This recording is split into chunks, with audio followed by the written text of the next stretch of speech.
ये जो क्वेश्चन है अगले, ये बहुत बेसिक बेसिक सवाल है, तो कोई सेपरेट सेशन इस पे नहीं करेंगे, तीनों सवाल एक ही सेशन में हम लोग कवर कर लेंगे। एक क्वेश्चन है इकोसिस्टम टर्म को लेके, दूसरा क्वेश्चन यहाँ पर पूछा गया है ब्रिजेस जो कि रूट से बनती है मेघालय में उसको लेके, और तीसरा एक क्वेश्चन है, एक टर्म आई है दैट इज बायोकार्बन फंड इनिशिएटिव। सो देखते हैं कि करके क्या एग्जैक्टली क्वेश्चन है। तो पहला क्वेश्चन पूछ रहे हैं कि ये biocarbon fund initiative for sustainable forest develop forest landscape is managed bye.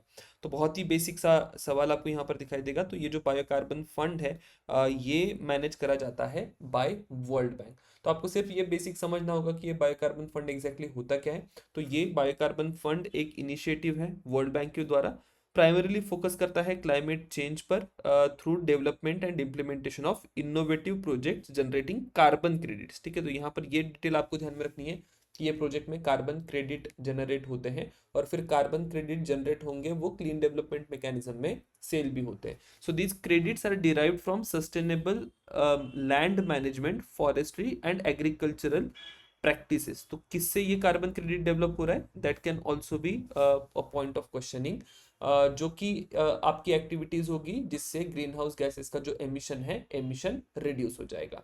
अब यहाँ पर ऑब्जेक्टिव हम लोग ऑलरेडी समझ चुके हैं कि एग्जैक्टली ऑब्जेक्टिव क्या है, सिर्फ इसमें ध्यान में रखना है कि we have to include local communities as well.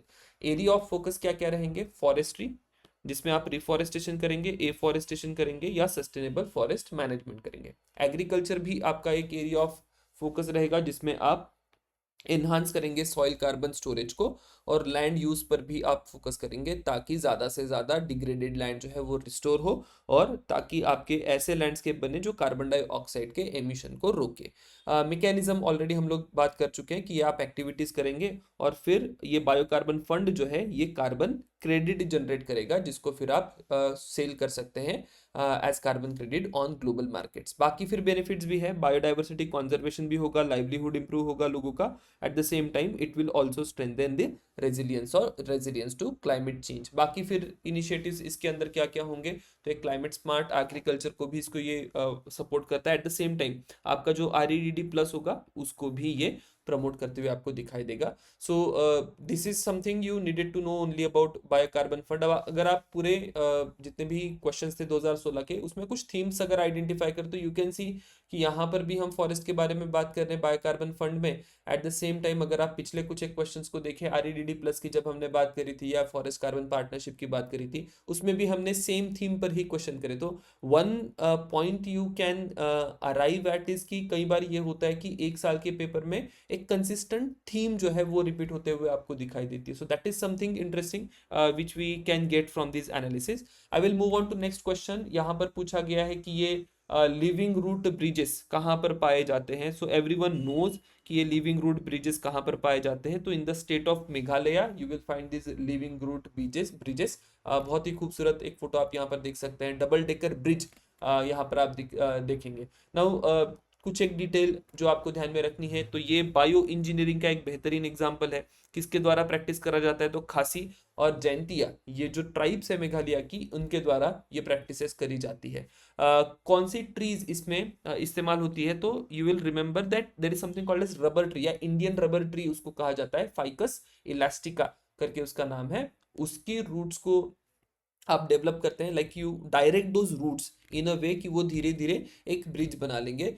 15 से 20 साल लगते हैं एक ब्रिज को बनने के लिए, और बड़े ही ट्रांसपोर्टेशन ईज करते हैं इन सारे ही इलाकों में। So that is what you have to remember about living root bridges. Other than that I do not see much of a question living root bridges को लेके। करंट अफेयर्स में भी मुझे कोई बहुत ज्यादा चीजें यहाँ पर नहीं दिखाई दी।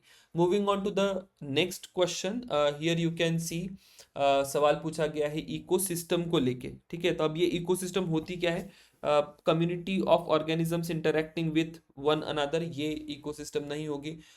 It is called as bio econo, here you can see the term, this is biocoenosis कहा जाता है, जिसमें क्या होगा, कम्युनिटी ऑफ ऑर्गेनिजम्स जो है वो इंटरैक्ट कर रही है एक दूसरे के साथ। दूसरी टर्म यहाँ पर दी है कि it is the part of the earth which is inhabited by living organisms. तो जो पार्ट ऑफ द अर्थ है which is inhabited by living organisms उसको हम कहेंगे कि ये बायोस्फीयर है। तीसरा जो स्टेटमेंट है, community of organisms together with the environment in which they live, इसी को हम इकोसिस्टम टर्म यूज करेंगे. And then when it comes to flora and fauna of a geographical region, this becomes the biodiversity of a particular area. So that is about all the other statements also. बाकी statement का जो explanation यहाँ पर दिया है तो वो भी ध्यान में रखिएगा.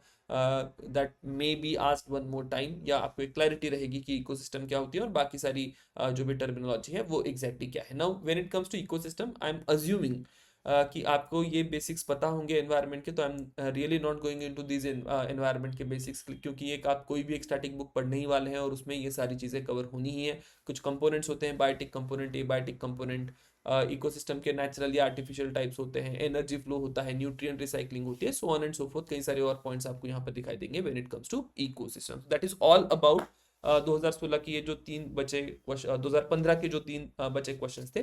Now will see you in next question. Thank you everyone.